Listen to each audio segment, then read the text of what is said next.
الأمة ومحى الظلم وكشف الغمة وجاهد في الله حق جهاده حتى أتاه اليقين فجزاه الله سبحانه وتعالى خير ما جزى به نبيا عن أمته ورسولا عن قومه.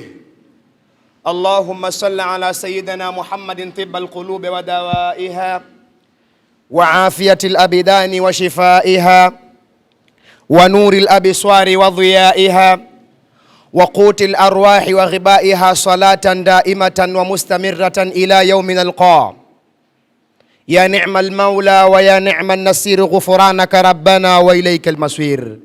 وصل وسلم على النبي البشير محمد بن عبد الله صلى الله عليه وسلم.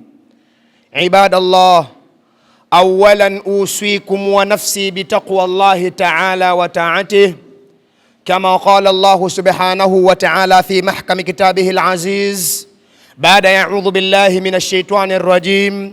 بسم الله الرحمن الرحيم. يا أيها الذين آمنوا اتقوا الله حق تقاته ولا تموتن إلا وأنتم مسلمون. Ndugu zangu Waislamu, awali yoyote kabisa, kwanza naihusia nafsi yangu pamoja na kuzihusia nafsi zenu katika swala zima la kumcha Allahu subhanahu wa ta'ala kama ilivyo ada. Pili, ndugu zangu Waislamu, tunafahamu tupo ndani ya mwezi miongoni mwa miezi mitukufu ambayo Allahu subhanahu wa ta'ala ameizungumza ndani ya Qur'ani aliposema inna iddata shuhuri inda Allahi 12 shahra, kwamba idadi ya miezi iliyokuwepo toka alipoumba Allah ni miezi 12. Lakini katika hii miezi 12, yauma khalaqa samawati wal ardhi, iliumbwa baada ya Allah subhanahu wa ta'ala kuumba mbingu na ardhi. Minha, ndani ya miezi 12, arba'atun hurum, kuna miezi minne mitukufu, ambao mwezi wa kwanza katika miezi mitukufu ni huu mwezi wa Dhulqaada, unakuja wa Dhulhijja huu tuliokuwa nao, utakuja Muharram na Rajab. Hii ndio miezi mitukufu, lakini tuko ndani ya mwezi wa Dhulhijja. Huu mwezi wa Dhulhijja umepambwa na masiku 10 matukufu, masiku ambayo Allah subhanahu wa ta'ala amesema ndani ya Qur'ani, wal fajr wa layalin ashir. Bwana Mtume Muhammad sallallahu alayhi wasallam na yeye akasema kupitia hadithi ya Abu Huraira radhiallahu ta'ala anhu kwamba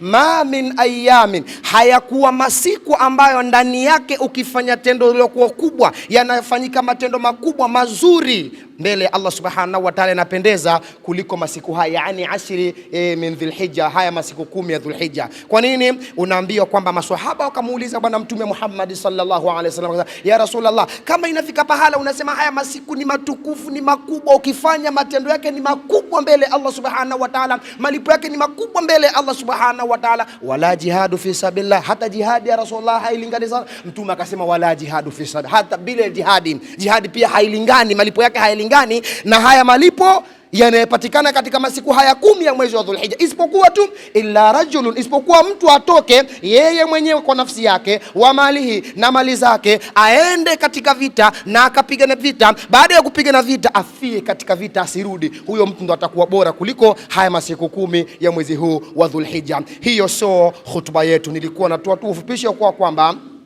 huu mwezi huu ndo faida yake, haya ndo yanayopatikana katika huu mwezi wa Dhulhijja. Ndugu zangu Waislamu, khutubatana al-yawm, khutuba yetu ya leo itazungumzia uqubatu tariku swala,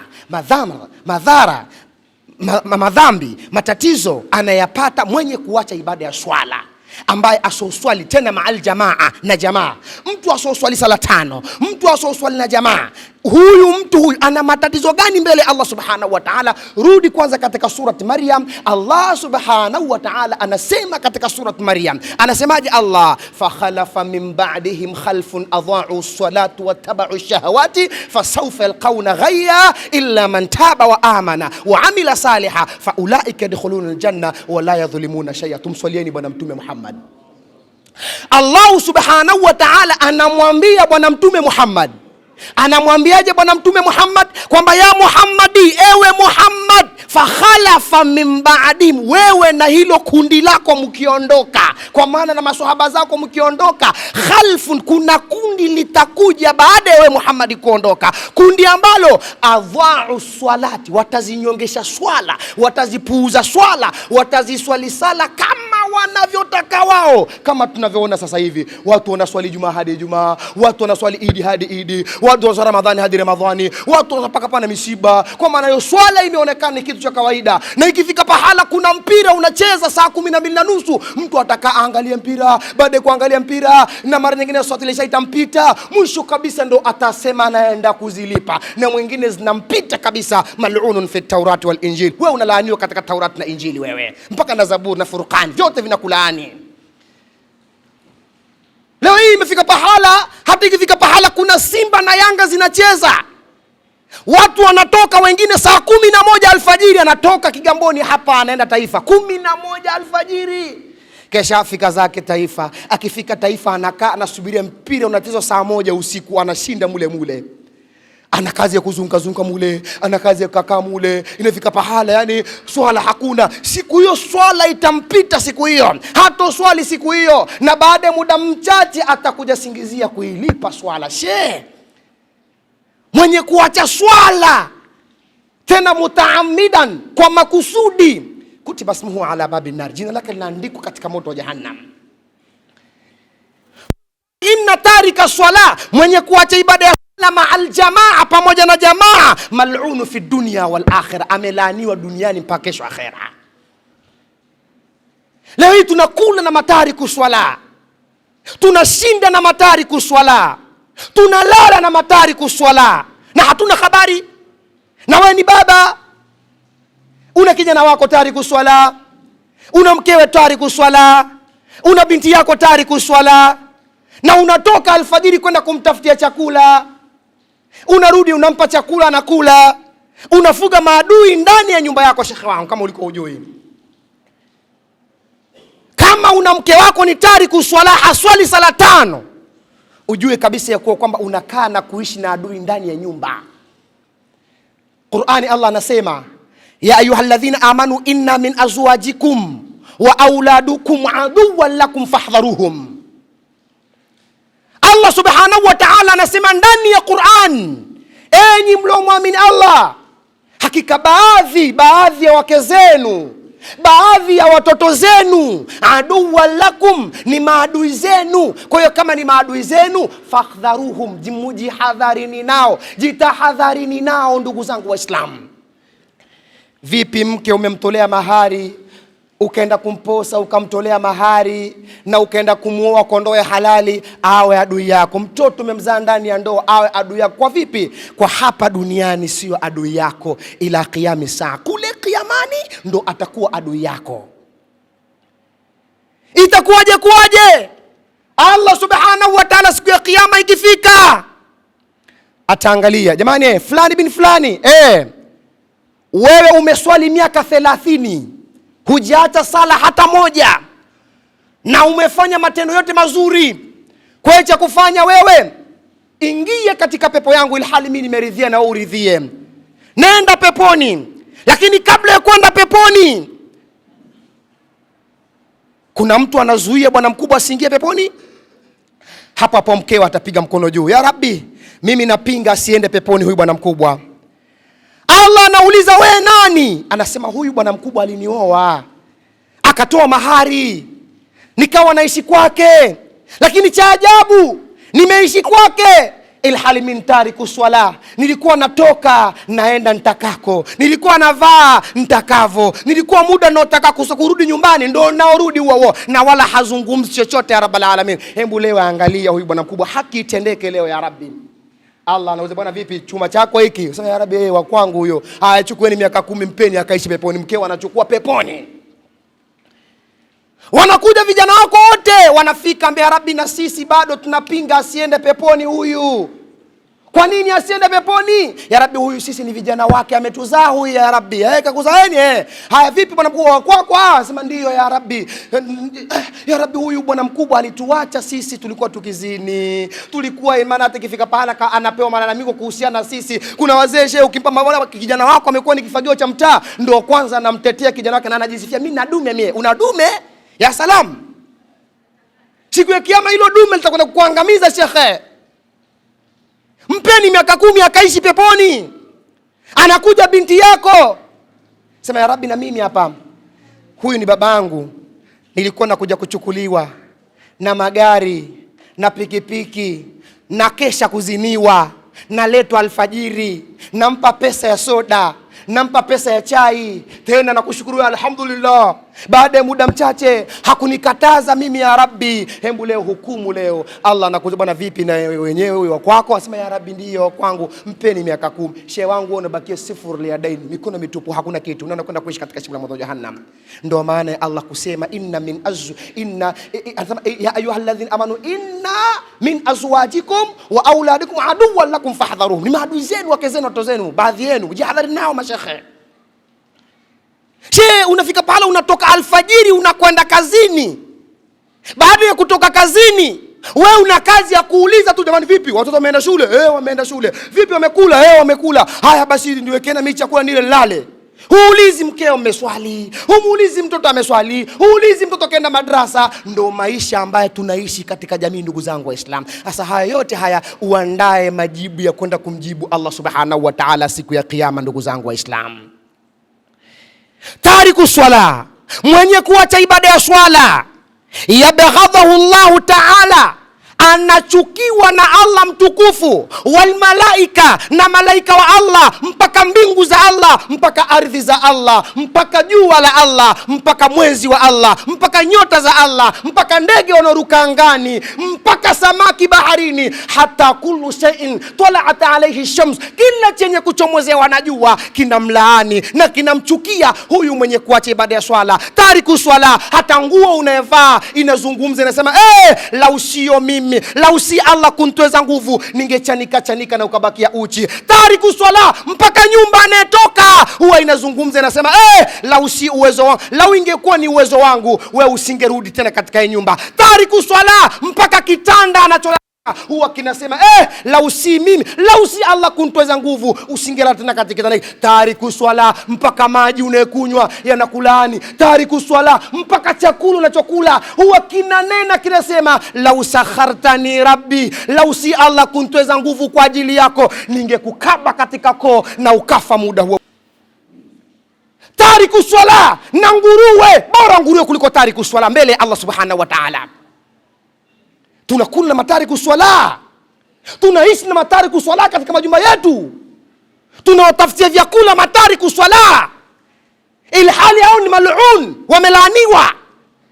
Na hatusemi mashekhe, tutakwenda kumwambia nini Allah subhanahu siku ya kiyama?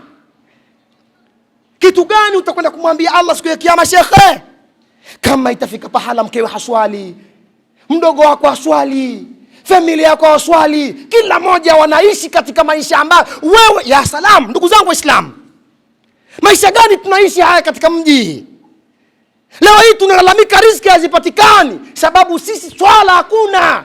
Swala ndo msingi wa kila kitu. Alfarqu bainana wa baina almushrikina wal kuffar, tofauti yetu sisi na makafiri na washirikina ni swala. Ina maana, kwa maana hiyo, kama umezaliwa ndani ya Uislamu, na huswali sala 5, wewe sio Muislamu.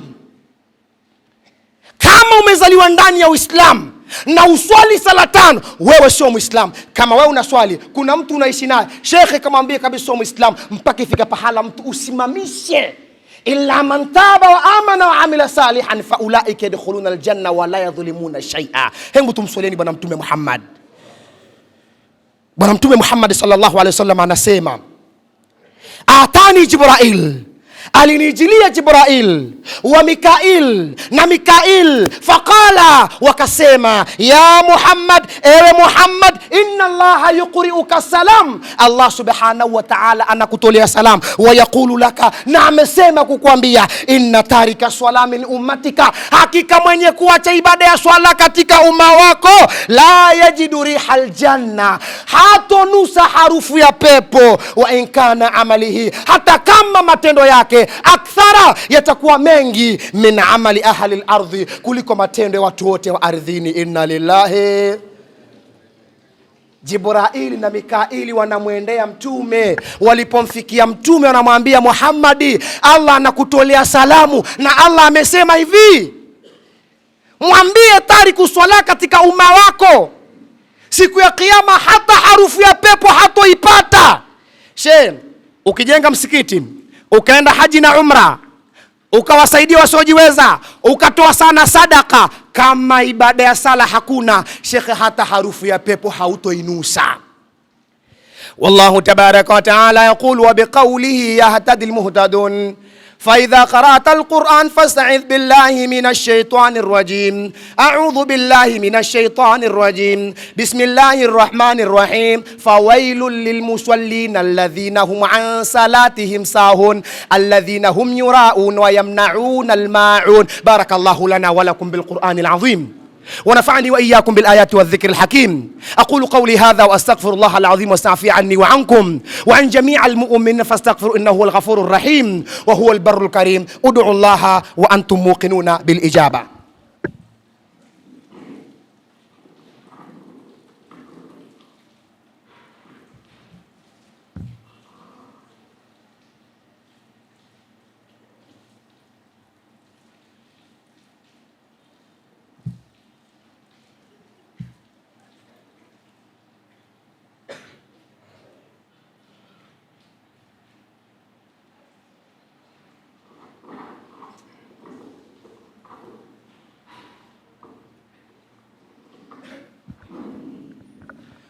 الحمد لله رب العالمين حمدا يوافي نعمة ويكافئ مزيده، واشهد ان لا اله الا الله وحده لا شريك له، له العظمة والكبرياء والملك والملكوت، واشهد ان محمدا عبده ورسوله الذي حذر وبشر صلى الله عليه وسلم وعلى آله وصحابه حق قدره ومقداره العظيم. عباد الله، اوصيكم مرة ثانية على تقوى الله تعالى وطاعته، كما قال الله سبحانه وتعالى في محكم كتابه العزيز: أعوذ بالله من الشيطان الرجيم، بسم الله الرحمن الرحيم، inna lilmuttaqina mafaza.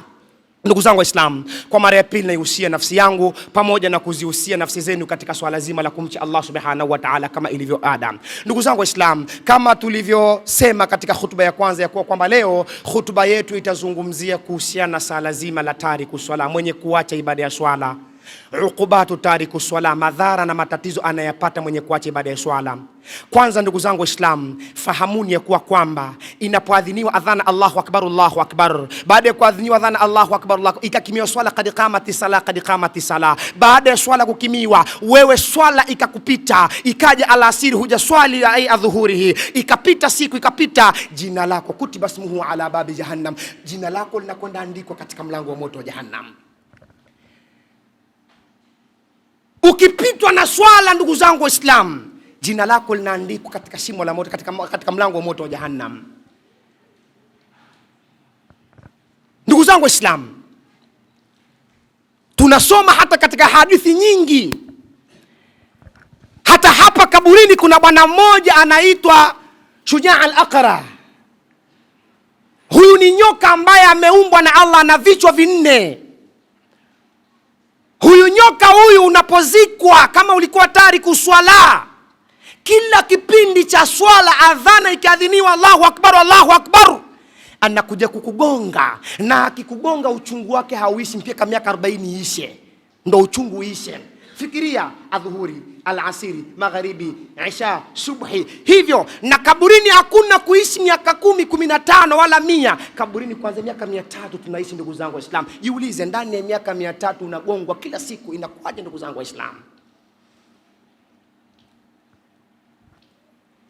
Siku moja bwana Mtume Muhammad sallallahu alayhi wasallam alikuwa amekaa zake msikitini anarsisha. Wakati bwana Mtume sallallahu alaihi wasallam anadarsisha, ghafla akaja kijana mmoja wa Kiarabu huko akiwa analia machozi, na akasimama katika mlango wa msikiti. Baada ya kusoma katika mlango wa msikiti, bwana Mtume alipomuona akamwambia Bakari, kaniletee yule kijana. Yule kijana kwenda kuletwa. Baada ya kuletwa, bwana Mtume Muhammad sallallahu alaihi wasallam akamuuliza, ya shab, ewe kijana, ma yubukika ya shab, kitu gani kinakuuliza ewe kijana? Yule kijana akasema, ya Rasulullah, mata abi wa laysa li kafnun wala dafnun wala ghasilun ya Rasulullah, amekufa babangu ya Rasulullah, lakini babangu alivyokufa hakuna mtu wa kumkosha babangu, hakuna mtu kumvika sanda babangu. Ya Rasulullah, nahitaji msaada wako, kanisaidia watu ya Rasulullah. Bwana Mtume sallallahu alaihi wasallama anaogeukia masahaba zake. Baada ya kuogeukia masahaba zake, ambia Abubakar, Umar, Ali, Uthman na nyinyi wengine wote, nendeni na kijana mpaka nyumbani kwake. Mkifika nyumbani kwake, ikosheni maiti ya babake. Mkikosha maiti ya babake, iswalieni. Baada ya kumaliza kuiswalia, mkaisitiri. Maswahaba bwana Mtume wanatoka wanakwenda. Walipofika nyumbani kwa kule kijana, lango linafunguliwa. Baada ya mlango kufunguliwa, wanaingia ndani. Baada ya kuingia ndani, wanaikuta maiti imelazwa juu ya godoro ilhali imefunikwa shuka. Maswahaba wote wanakwenda kuitizama maiti. Walipoitizama maiti, kuifungua shuka, wanaikuta maiti imebadilika, imekuwa mfano nguruwe mweusi. Inna lillahi. Maiti imebadilika, imekuwa mfano nguruwe mweusi. Maswahaba wakaanza kulia machozi, kila mmoja analia kivyake. Mmoja akatoka kwenda kumuita bwana Mtume. Anafika ambia Rasulullah, ile maiti kana mithli al-khinzir al-aswad, ile maiti imebadilika, imekuwa mfano nguruwe mweusi ya Rasulullah. Bwana Mtume ananyanyuka, anavaa joha lake bwana Mtume. Bwana Mtume anavaa viatu vyake, safari mguu mosi mguu pili kwenda kuitizama maiti hiyo. Bwana Mtume anafika, anaikuta maiti juu ya godoro, anafungua shuka, anaikuta maiti imebadilika, imekuwa mfano nguruwe mweusi. Bwana Mtume akanyanyua mikono juu. Bwana Mtume kanyanyua mikono juu, akamuomba Allah, akamwambia, Rabbi, rudisha hii maiti katika hali ya kawaida. Maiti ikarudishwa katika hali ya kawaida. Baada ya kurudishwa katika hali ya kawaida, wakaikosha. Baada ya kuikosha, wakaivika sanda. Baada ya kuivika sanda, wakaitia kwenye jeneza. Baada ya muda mchache, wakaiswalia, safari ya kwenda kuizika. Wanafika makaburini, wanataka kuanza kuizika, maiti inarudi katika hali ya kuwa nguruwe. Bwana Mtume tena ananyanyua mikono juu kumuomba Allah. Baada ya bwana Mtume kumuomba Allah, inarudi katika hali ya kawaida. Baada ya muda mchache sasa, wanaizika maiti. Baada ya kuizika maiti, bwana Mtume anamgeukia yule kijana. Baada ya kumgeukia yule kijana, ambie, hebu tuambie kijana, baba yako alikuwa na makosa gani? Baba yako alikuwa na matendo gani mpaka imefika pahala Allah subhanahu wa ta'ala amemuondosha katika hali ya udhalili kama hii, amemuondosha katika hali mbaya kama hii, hali ngumu kama hii? Yule kijana akiwa analia machozi, yule kijana akawa analia machozi, na huko anasema, ya Rasulullah, Mtume wa Allah, baba yangu mimi kana tariku swala, alikuwa ni miongoni mwa watu wenye kuacha ibada ya swala. Inna lillahi. Mara nyingine huenda tunaswalia manguruwe misikitini, hatujui, kwa sababu tu ana pesa. Jamani, huyu alikuwa na pesa, au ni diwani, au mtaa wote anajulikana huyu, kwa hiyo kwa heshima yake tukamsalia msikitini. Kumbe mmeleta nguruwe msikitini. Ndugu zangu Waislamu, maisha gani bila swala? Hayo ni maisha gani unaishi bila ya swala? Ni maisha gani unaishi na mkewe nyumbani bila ya swala? Tuko wengi hapa, sio kwamba wako nje. Hapa msikitini mpo ama tupo. Utakuta jitu limekuja msikitini, Allahu Akbar, ya salam, astaghfirullah. Nyumbani kwake mke wake ni mtihani mkubwa, anatembea uchi, mabega wazi, kichwa wazi, na asali 35. Kila shughuli mkeo anaijua. Halafu unasema na mke, halafu unajitapa, jamani, waifu wangu nampenda. Matatizo hayo. Yari unaishi na mitoto haiswali sala 5 na unaitafutia wewe. Shekhe, unaitafutia nini kwa Allah wewe? Kitu gani unatafuta kwa Allah subhanahu wa ta'ala? Mashekhe, kama mke wako ni tariku swala, unatafuta nini kwa Allah subhana? Unajitafuta. Kakaeni vijana wenu, kakaeni na familia zenu, mwambie waswali. Swala ndo msingi wa maisha. Na mara nyingine huenda tunatafuta riziki hazipatikani, tunachuchunguza, mbona mambo yangu yamekuwa magumu sana, shida nini? Kumbe kuna miji tunaitafutia riziki huko, unaipelekea pesa ambayo ni mitari kuswala, ndio inasababisha riziki zinakuwa ngumu. Allah amesema wa'mur ahlaka bis-salat wastabir 'alayha la nas'aluka rizqa nahnu narzuqukum. Si ndivyo? Ndivyo Allah alivyosema. Waamrisheni ahali zenu, waamrisheni wake zenu, waamrisheni familia zenu kuswali. Allah akasema mimi sikuombeni riziki nyinyi, bali nyinyi mimi hapa Mola wenu ndo nekuruzukuni. Wewe waamrisheni ibada tu, lakini kuhusiana mambo ya riziki niachieni mimi Allah. Allah kesha kutoa mashaka kuhusiana na riziki. Kikubwa waamrishe familia zenu, ahali zenu swala, ibada ya swala ndo msingi wa maisha. Bila ya swala hakuna maisha mashekhe. Bila ya swala ni nyinyi ni maiti ambao mnatembea. Kama hakuna swala wewe ni maiti unatembea huo. Maiti iko hai unatembea. Wewe uswali. Unafikiri wewe mtu uko hai wewe kama uswali? Uhai wa mtu ni swala, ibada ya swala. Ndio mengine yote ziada, lakini swala hala swala. Inna Allaha malaikatahu yusalluna ala nabi ya ayyuhalladhina amanu sallu alayhi wa sallimu taslima. Allahumma salli ala sayyidina Muhammad wa ala ali Muhammad nuril qalbi wa qurratil aini wa ala ali Muhammad faya ayyuhar rajuna minhu shafa'atan sallu alayhi wa sallimu taslima. Allahumma salli ala sayyidina Muhammad wa ala ali Muhammad faya ayyuhal mushtaquna ila ru'ya jamalihi sallu alayhi wa sallimu taslima. اللهم ارض عن أول من استحق من بعد الخلاف بالتحقيق قاتل الكفرة والرفضة والزنديق أفضل الصحابة الشيخ الكبار معدن الصدق والوقار صاحب رسول الله صلى الله عليه وسلم في الغار الصادق الصديق قابل الرفيق والإمام الحق والتحقيق أمير المؤمنين سيدنا أبي بكر الصديق وأمير المؤمنين سيدنا عمر بن الخطاب وأمير المؤمنين سيدنا عثمان بن عفان وأمير المؤمنين سيدنا علي بن أبي طالب. وارض اللهم عن بقية صحاب رسول الله صلى الله عليه وسلم أجمعين.